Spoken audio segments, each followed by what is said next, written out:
In this video series, we've been talking about adjusting journal entries. And in this specific video, we're going to talk about accrued expenses. And something that drove me crazy and still drives me crazy is I still don't have a perfect definition for the word accrued or accrual in accounting terms. And so I did what any good academic would do. I looked up the term on Wikipedia for accrual. Accrued is too common a word, and it's used in different contexts. And so here's what I got.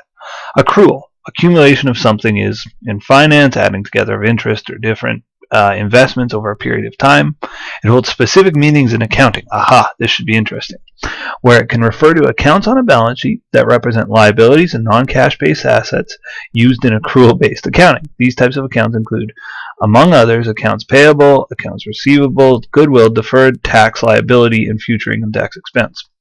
It goes on and talks about some example, but I got to tell you, even after reading that great Wikipedia explanation, I'm still a little bit baffled.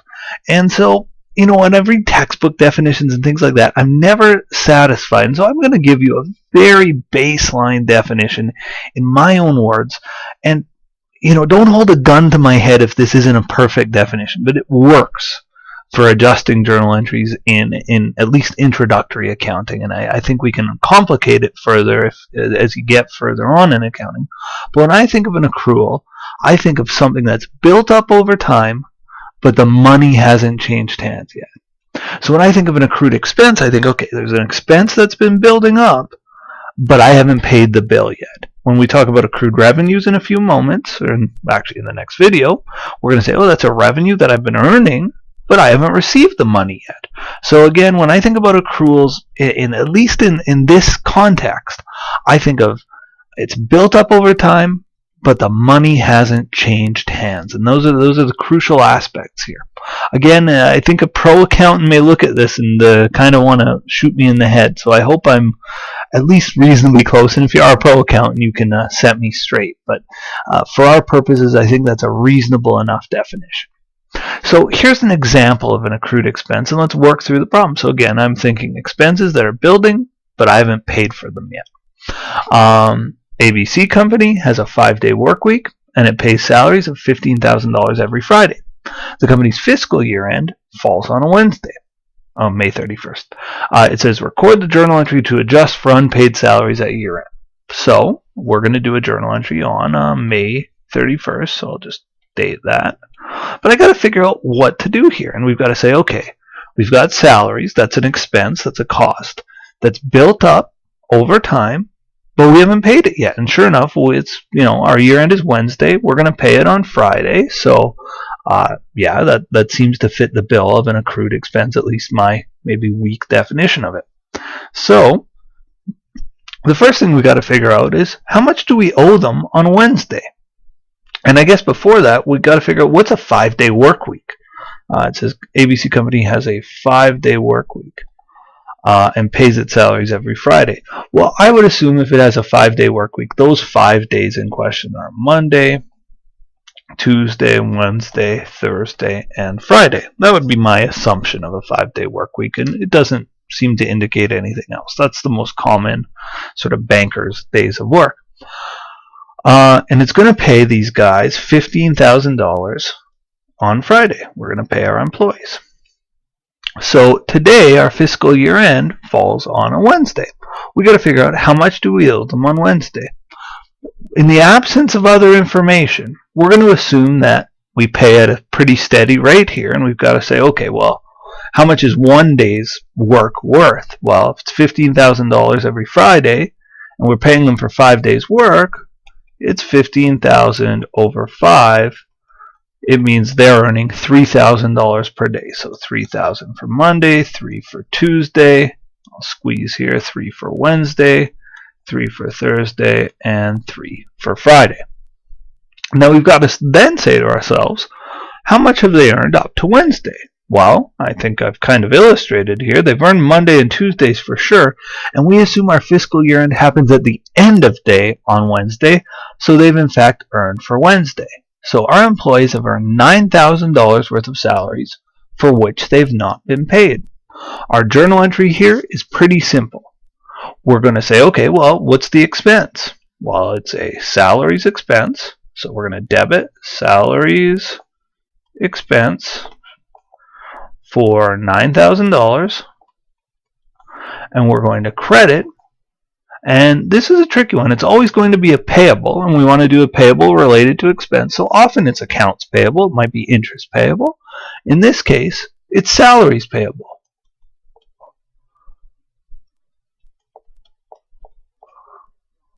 $9,000. And this is our debits, of course, and our credits. Okay, so we've done our adjusting journal entry here. Debit salaries expense, credit salaries payable. Now, I just want to remind you why adjusting journal entries are a bit tricky. There's no employee knocking on our door on May 31st saying you owe us money, right? They're not going to worry about it until Friday. On Friday, if we don't pay their check, they're going to be annoyed. But on Wednesday, we're not actually transacting any business with our employees. That, again, is what makes this an adjustment.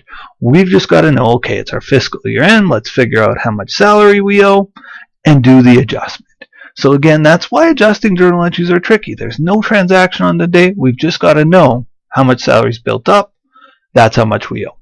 Accrued expenses are almost always going to take on this form. We're going to debit some sort of an expense because it's an expense that's been building up over time, and we're almost always going to be crediting some sort of a payable because it's an expense that's built up over time that we haven't paid yet. So, that results in a liability, a payable. Again, just thinking about our rules of debits and credits. We debit expenses, always. We credit liabilities, payables or liabilities, to make them go up. And sure enough, I owed them nothing in salaries as of the previous Friday. I paid all the salaries. Now I owe them $9,000. I credit that $9,000 to say, okay, I owe them now. So we've got a good journal entry there for Part A.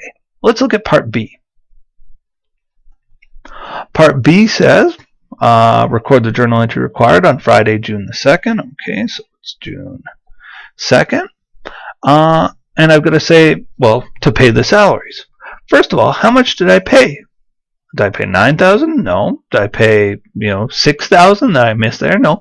I pay the full amount. Like I said, the employees should be blissfully unaware of our fiscal year end as far as their salaries go. I don't know my university's fiscal year end. I don't care. I know my payday.